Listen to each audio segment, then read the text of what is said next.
See Brown in your face. Have you heard of Everything at Once? Do you know about Everything at Once? It's internationally known. Aliens listen to it. It's the best ever. If there's something you're looking for in the 814, or feeling a little bored and think there ain't no more, check out Everything at Once and allow it to be your source. It's that raw podcast that's always showing support, highlighting the scene. No need to take I-90 to Peep or 79 to see how it be. Interviewing your locals with mindsets that are global. Innovators and creators on every single upload. So much going on in the EPA.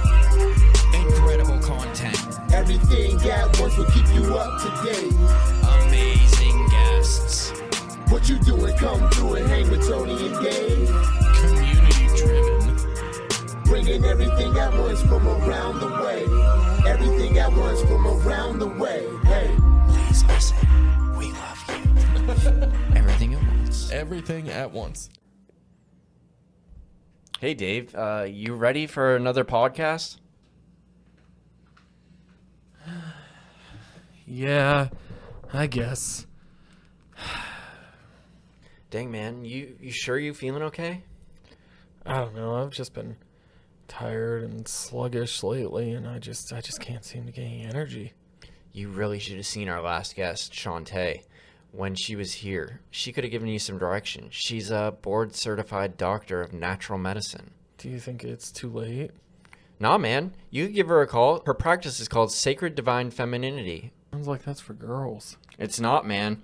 She treats guys and girls. She takes a holistic approach towards health and well-being. You know, I think I'm going to give her a call. That's a good idea, dude.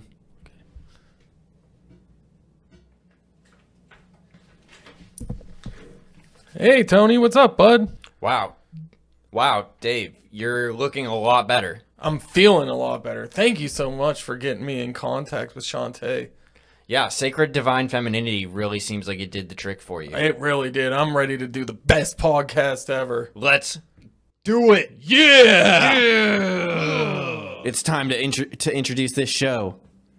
The best show on the face of the planet. Welcome, everybody. Thank you all for tuning in today. We want to thank our Patreon producers, Brian G., Josh W., Ian D., Nick G., and Sadie M. Patreon, it's an awesome way to support the show and say thanks. You can become a Patreon supporter by clicking the link below and choosing to be an intern, assistant, or producer level supporter.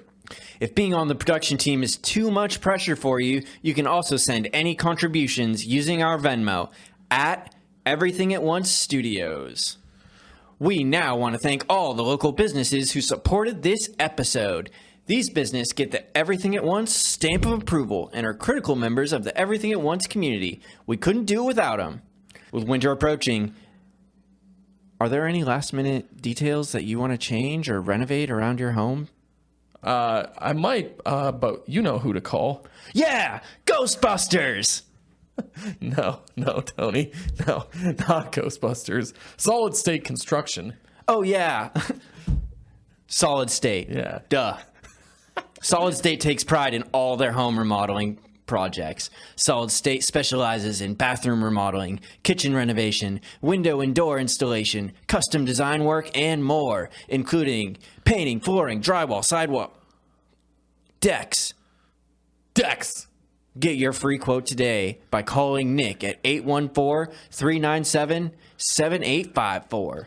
Solid people, solid product, Solid State Construction. You know, Tony, with all these renovations from Solid State, I think we might have kicked up some bad energy around here. Yeah, oh yeah. Luckily, we know just the people to go see. I know it this time. It's Ghostbusters. No, Tony! Our friends at Cauldron and Thorne! Wow. I feel really dumb right now, and I can't believe I didn't think of Cauldron and Thorne, the world's largest witchcraft and metaphysical shop, with everything a person needs to channel the spirit world. Practice some self-care. Find enlightenment. Curse your enemies. Protect yourself from your enemies. Bless your friends. Cleanse your space from negative energies.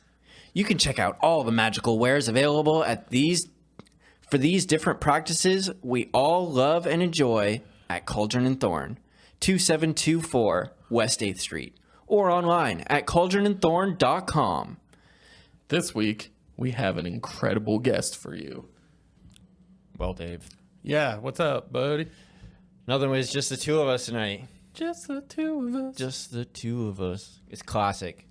Where we all started. The OG episode brought back around. Brought back around. This was like the very first one, I think. It was the very first one. And we done one other one with just us. And this would make 3. This is the third. Everybody likes a good trilogy. Everybody likes a good trilogy. There will probably be more after this, though, at some point. But then we'll turn it. It'll be the metaverse after that. Exactly. Yeah. We'll alternate into another universe, and we'll just keep doing trilogies because this one's going to be amazing, and we're just going to keep doing 3s forever, indefinitely. You guys can't stop us. You can't stop us. Can't be stopped. Nobody can stop us. Not the CIA. They've tried. They tried. Not Failed. Failed. Not the FBI. They tried. Failed. Not even Mother Nature herself. That's right. Can't take us out. Can't take us out. It's been 2 years and they just can't stop us. We're spreading the message to the people, of the people, for the people. That's right, for you. And we're never going to stop. We've been doing this 2 years now, though. So I feel like we're getting good. I feel like we definitely have become seasoned.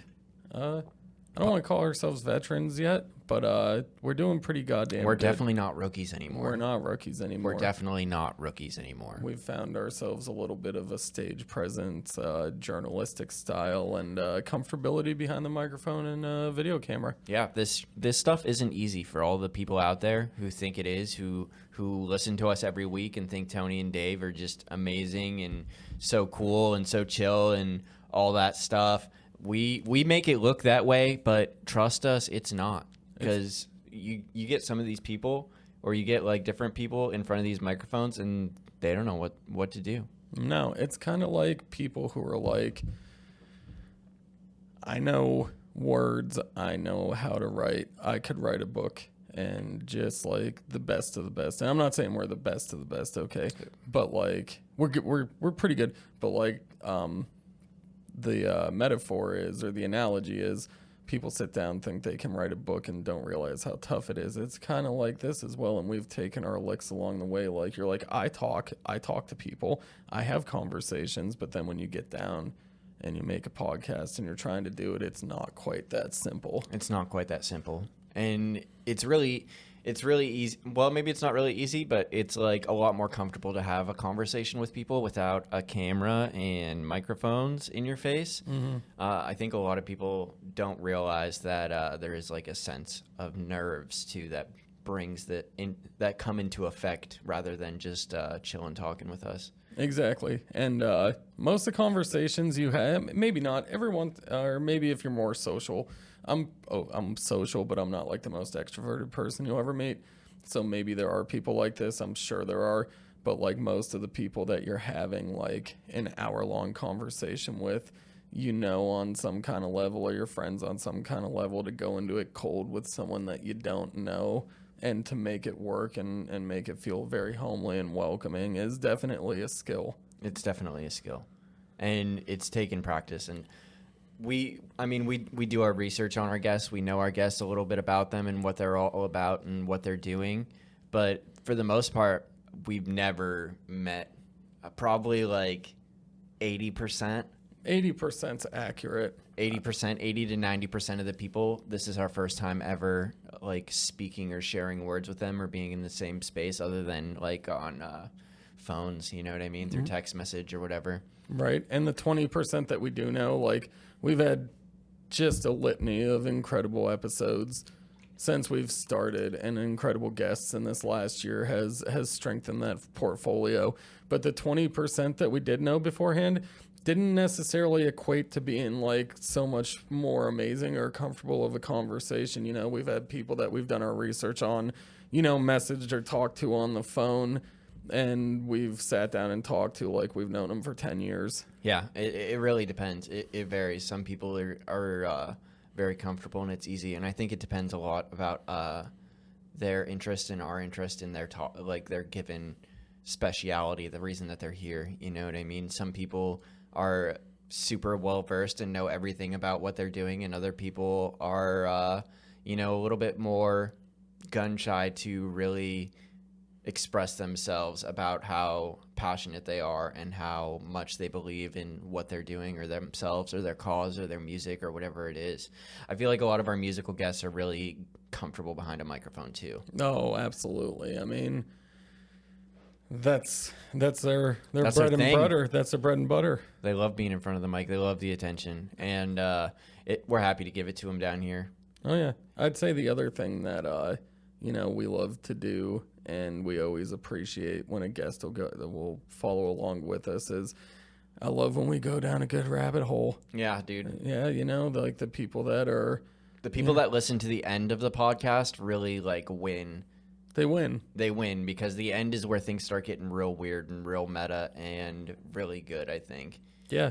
I mean, we've had some very classic I'm going to consider it classic now because we've been doing this for 2 years. I think we can have like tropes that are classic.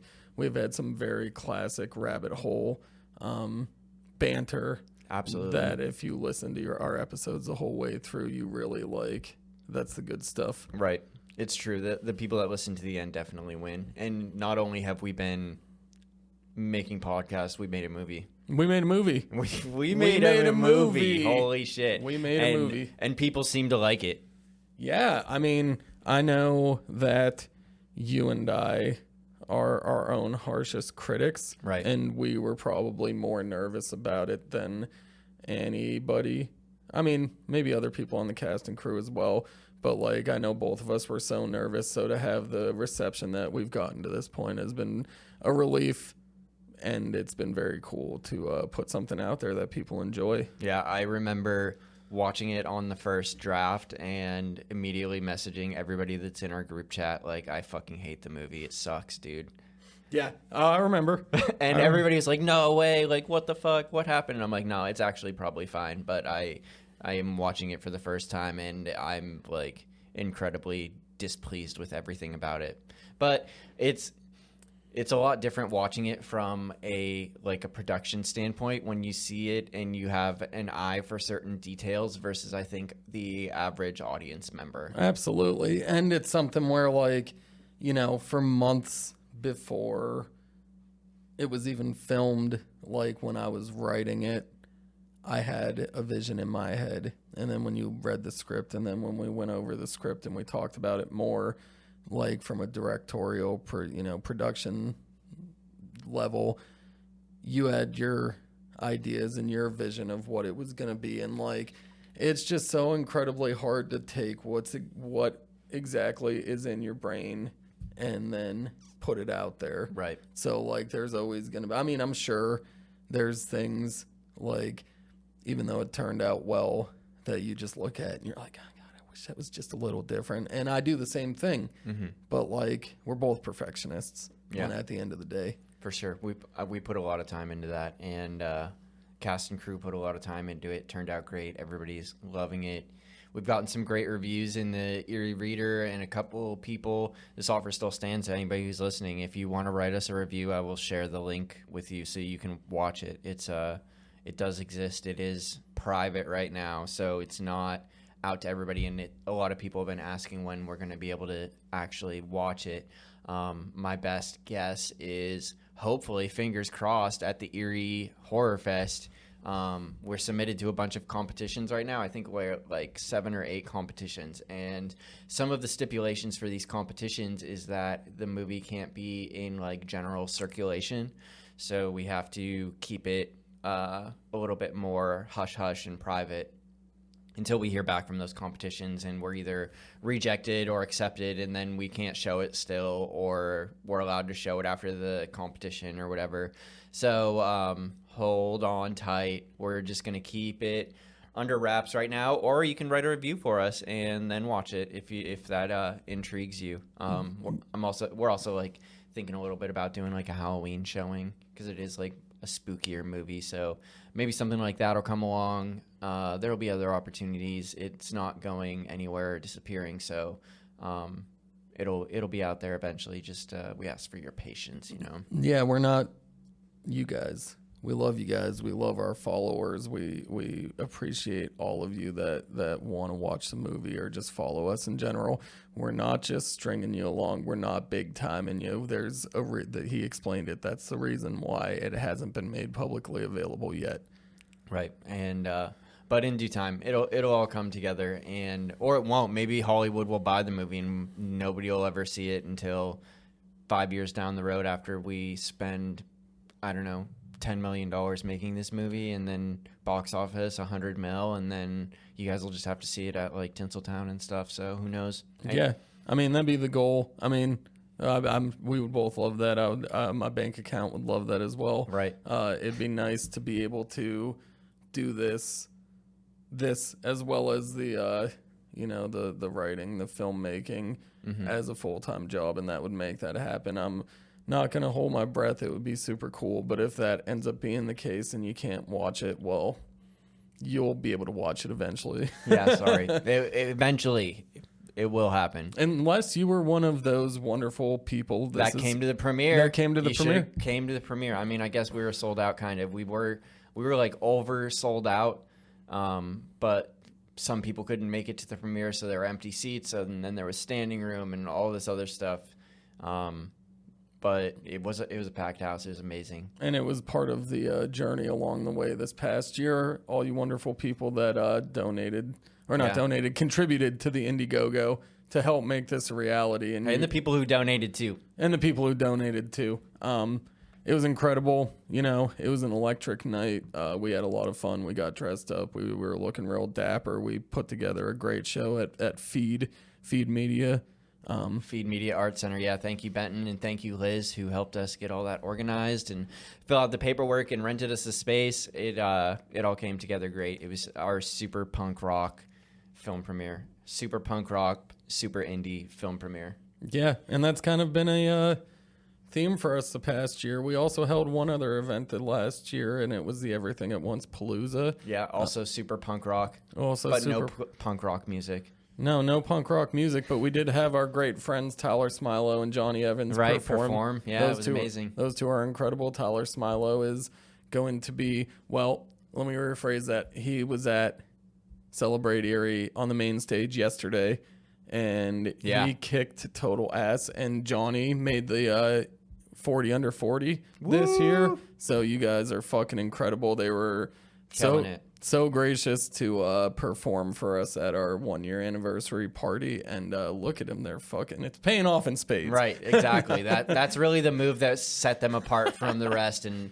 gave them the acumen and the credit to be able to do all these other shows for sure, without a doubt, unquestionably. It might not be the case, but I can say that this guy and myself have quite the eye for talent because we had them at our event before this happened. Right, exactly. So, clearly. Yeah, we see things like that. So if you're a up-and-coming artist and you got something sweet going on and you happen to be listening to this episode, message us. We got a good eye for talent. Right. Message us. We're finally running out of guests after my massive booking spree in just before production for Paranormal. So if you want to come on, you got cool shit going on, somebody that does, tell them to send us a message on Instagram or Facebook or whatever. We'll get in touch. We'll schedule a day. It'll be amazing.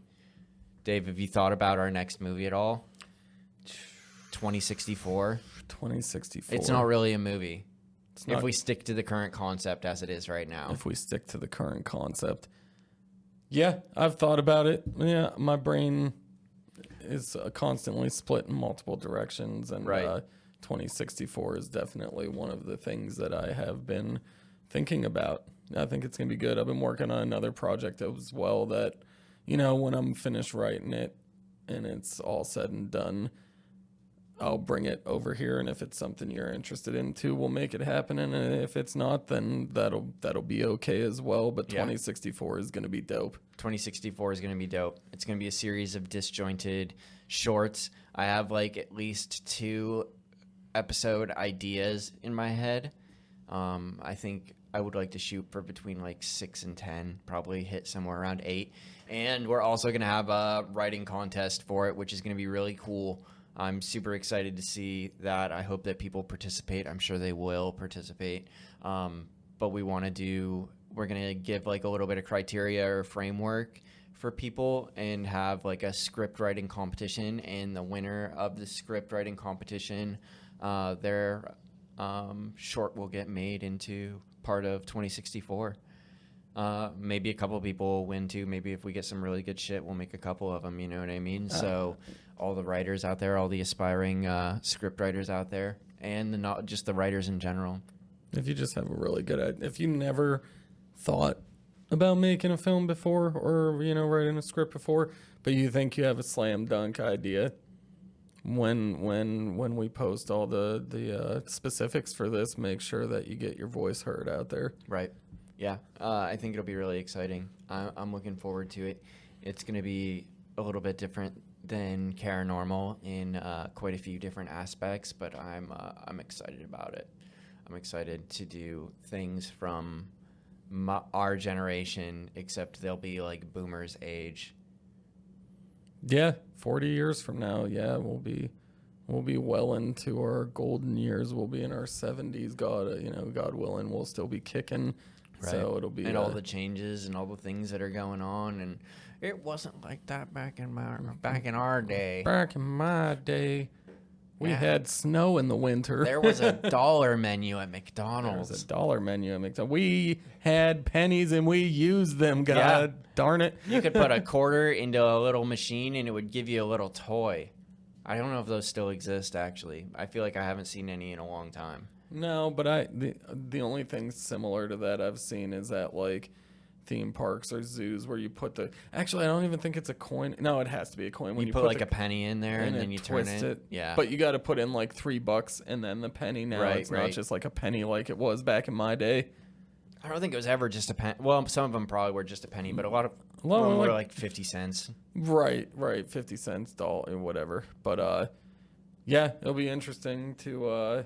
It's a fun concept to explore. It's a fun concept to explore. I mean, even if we just think about it now, going back from, we're in our mid-30s, which I like to think isn't super old, but just in the last 20 years, how much things have changed. So, like, to extrapolate out to 40 years, like, that's just, it'd be interesting. It'd be interesting. I wonder how close people will get to it.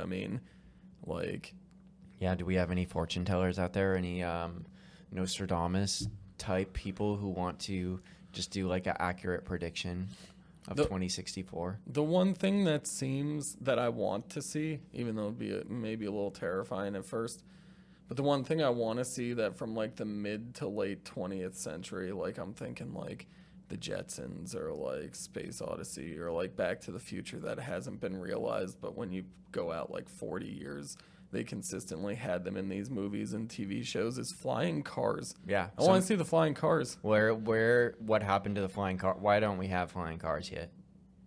There's probably a few good reasons, but... There's probably even more reasons why we should, I think, at this point. I think that's so my too. theory. They fucked up. They definitely Elon fucked Musk, up. you bought Twitter when you should have been making flying cars and we're building rocket ships and stuff instead of flying cars. That's bottom line. He focused on electric cars instead. Foolish move. Fool's errand. Right. Not that he cares. But if you want to come on the show to discuss why you did that. Mr. Musk, if you want to come on and discuss why you did that, we'd love to have you. We aren't haters. We won't attack you. Yeah. We're going to attack you about the flying cars, but that's the only thing. It'll be in good spirit. We'll be good-spirited attackers. Yeah, which I don't think that you get a lot of in your day-to-day now, which, it's okay. You're one of the most powerful, rich men in the world, so that'll come with the territory. But, we just want our flying cars, man. Yeah, come on. Get to work. Tell some engineers out there. But until then, we're stuck with normal means of transportation. But those ideas that are science fiction at one point sometimes... they're the basis of something that eventually turns into reality. They sure do. So you got an idea out there that you think is not too far-fetched to be a reality in 40 years. You never know. You might put that idea out there here in 2064 that'll eventually be some catalyze it. Some version of a real thing. That's right. We'll have to wait and see. More will be revealed. there's been some other cool stuff going on too. We've been well, this is more you than, or it's definitely you, it's not me, but we've been having another successful season of Treehouse episodes. Yeah, the Treehouse is going well. Lots of people are liking it and going on and watching. It's been very fun. We're trying to get fresh faces this year. At least early on, I think I want to bring back some people who have done it in the past. But I wanted to get a bunch of new people that are just like starting to make waves or starting to catch that momentum or that fever to go out and perform and make music. And it's been really fun. It's been great.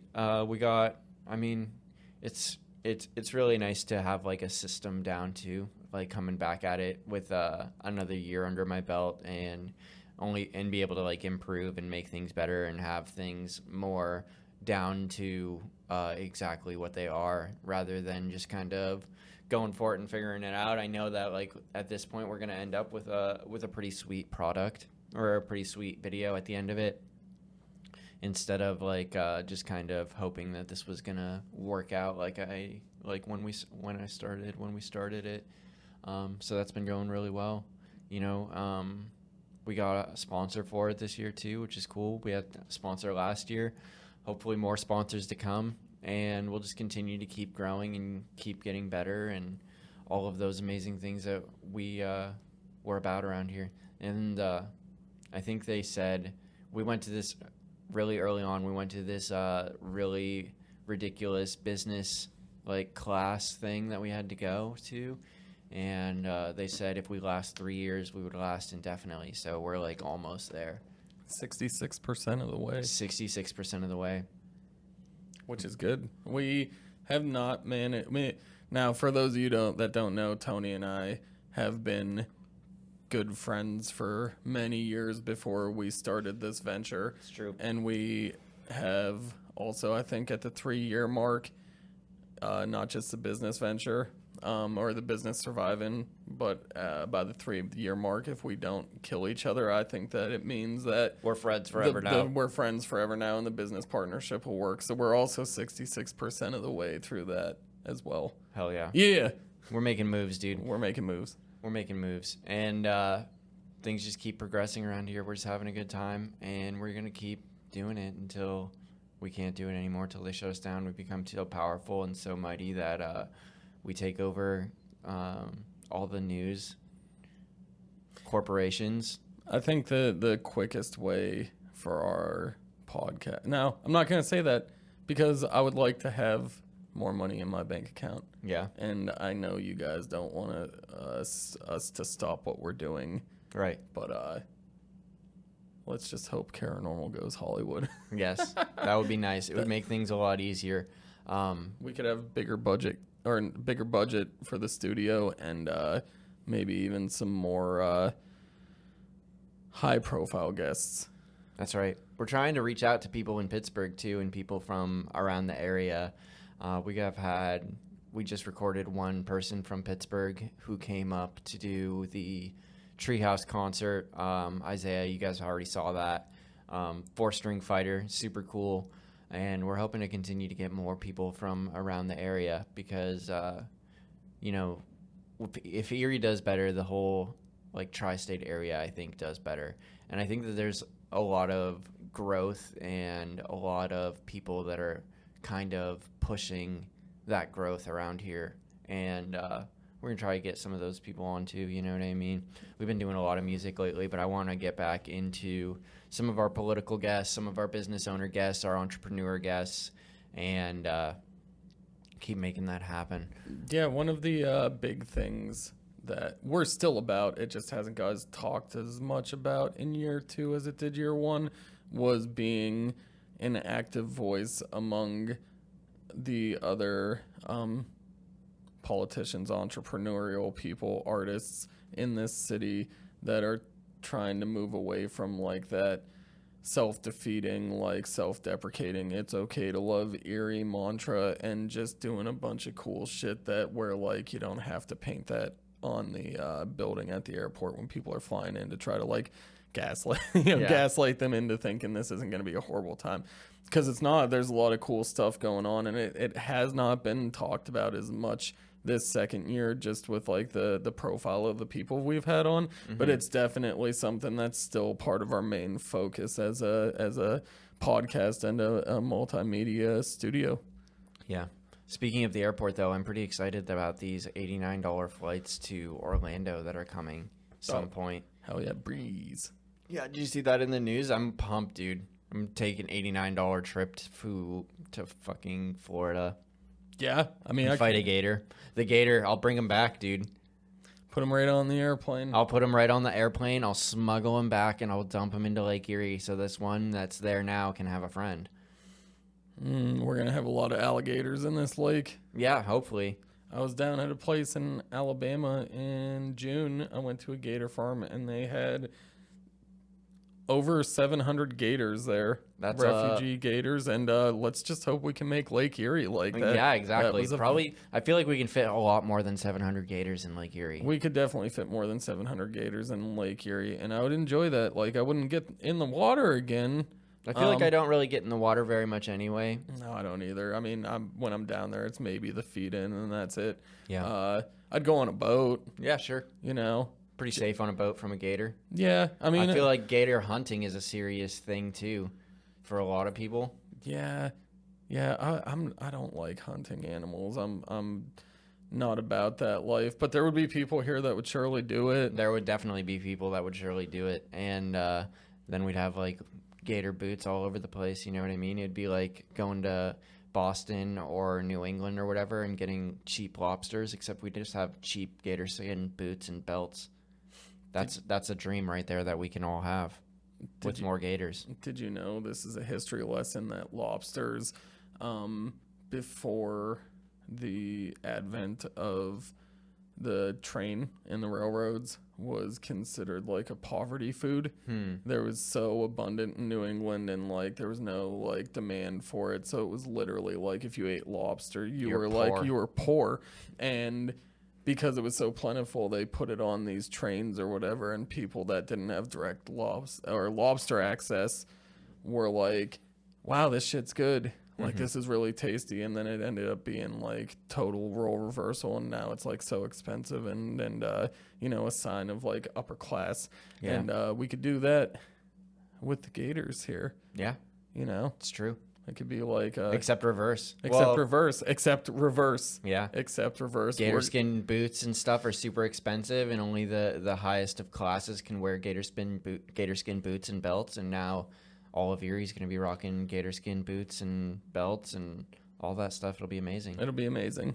Yeah, because we're people of the people. I want to take this time out to also say that I predicted that this was going to happen 3 years ago on Martin Luther King Day, giving the best interview that I've ever given in my entire life for Erie News Now, because it was snowing really bad out, and they were like walking around and asking people stuff, and we were outside like snow blowing, and they happened to ask me about what I thought about all this snow, and I just went on this probably like 10-minute tirade about how global warming was coming, and the earth was going to the sun was going to swallow the earth, and that we'd have gators in Lake Erie, and it was going to stop snowing, and all of these things that are slowly happening.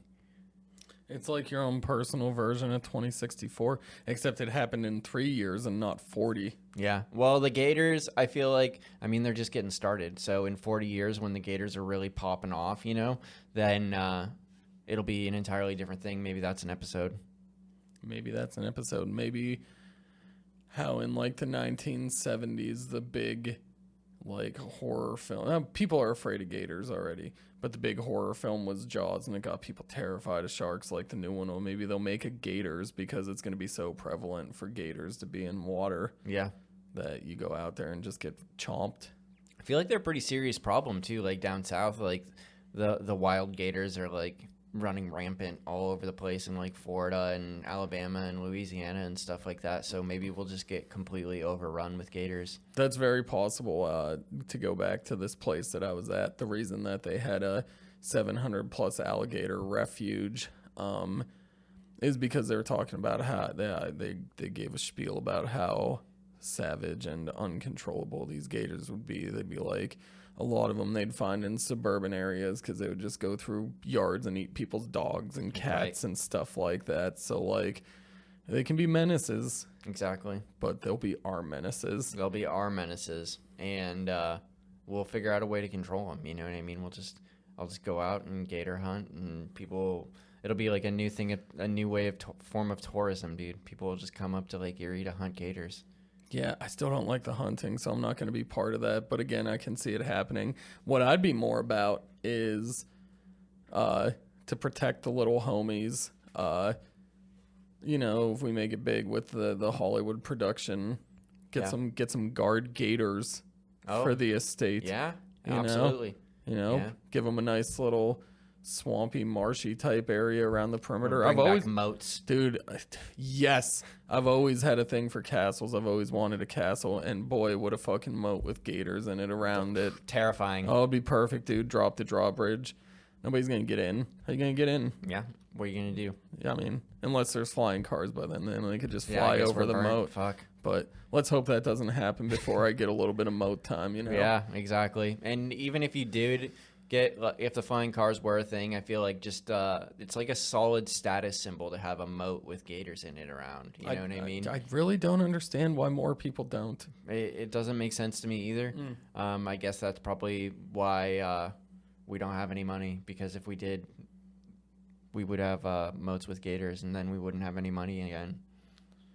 That's true, but I'd love to see someone try to repossess our castle. Yeah, exactly. You can't with take the it moat around it, right? You know? Get me out of here. Try to evict me or foreclose or whatever they do to people that don't pay for their castles. Yeah, we could become sovereign citizens. We could become sovereign citizens. Declare our own nation. We could do one of those things where, like, we have the moat, but then around that we have a circle of just endangered, like, trees and plants. Sure. So they can't chop them down. They can't chop them down. Of course. It'd be illegal. It's going to be a very well fortified by nature estate. Yeah. And it's going to happen right here in Erie, Pennsylvania if all the cards fall right. Exactly. Exactly. All we need is that Hollywood deal. And then next thing you know, we're going to be building moats and doing all sorts of crazy ass shit. So I hope you guys are all rooting for us. Yeah, this will be... We'll address other things, but this particular thing we're talking about right now will be fully addressed in our year-long assessment next August. We'll let you guys all know how the progress on the gator mode is going. Hopefully well. Yeah, ideally, like the ground will be broken and they'll be digging the moat, you know. And yeah, I'm gonna start working on a blueprint almost immediately, probably when I go home tonight. Smart.